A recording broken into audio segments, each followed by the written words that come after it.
So, how many of you believe that the first voiceover was by Walt Disney for his cartoon Steamboat Willie? If you said yes, you're wrong. Today, I will inform my audience about voice acting, and I will be discussing the history of voiceover and voiceover acting, and how it impacted film and animation, and what equipment and skills you need to do voice acting. First, I will discuss the history of voiceover and voiceover acting. A voiceover was the beginning to communicating wireless, and voiceover acting was started to be an inspiration to many audiences.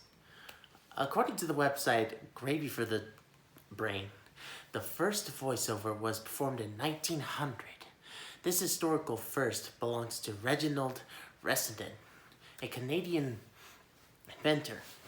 Reginald was inspired by Alexander Graham Bell's invention of the telephone, so he created a way to communicate without wires. His first voiceover was a weather report in the coast of Maryland in the 1900.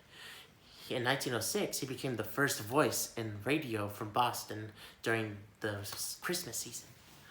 Although Walt Disney wasn't the first voice actor, he was one of the one who popularized the profession of voice acting by bringing his characters to life with the spoken word. A year later, Looney Tunes was born, and in 1936, radio personality and comedian Mel Blanc was joined to do dozens of voices for characters like Bugs Bunny, Porky Pig, and many others. Mel Blanc set a high bar for future voice actors, and he became the man of 1,000 voices for his versatility and the voice of many cartoons distributed by Warner Brothers. Second, I will discuss the impact that voice acting brought to film and animation. As time passes, voice acting has been increasingly noticed and recognized as an art and a profession in its own way. According to the website Gravy of the Brain, famous actors have gained huge amounts of publicity from the box office animation successes such as those produced by Pixar and Disney. Studios can use the names of the stars that appear in the animated films to globally promote these films. There is now a global roster of famous actors who have become voice actors as a result of these films. In a way, celebrities have brought inspiration to millions of people and actors to take the challenge of enhancing their careers and expanding their skills and personalities. Lastly, I will discuss the equipment and skills needed to be a voice actor. There are many ways of creating your own recording studio and training to be a voice actor.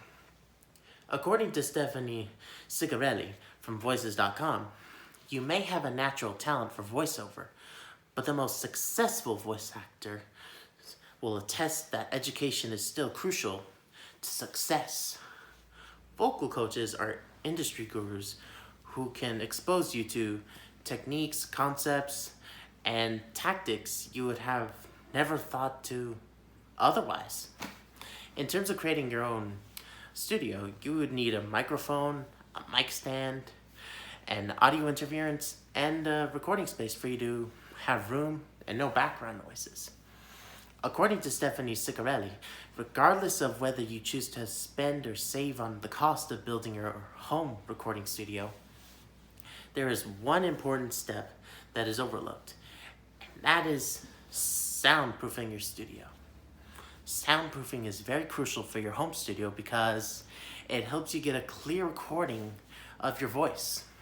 The 3 ways of soundproofing is filtering out unwanted sound, insulating the studio space, and setting up measures to handle any remaining noise. In summary, voice acting has come a long way of being the greatest forms of art, and it's still growing strong. Today, I discussed the history of voiceover and voiceover acting, the impact it brought to film and animation, and the equipment and skills needed to become a voice actor. Voice acting has really brought this strong appeal to all audiences, and is one of the best career paths that many young people want to take. If you want to be a voice actor, then it's important they have the best, inexpensive, quality equipment and show how talented you are at bringing characters to life.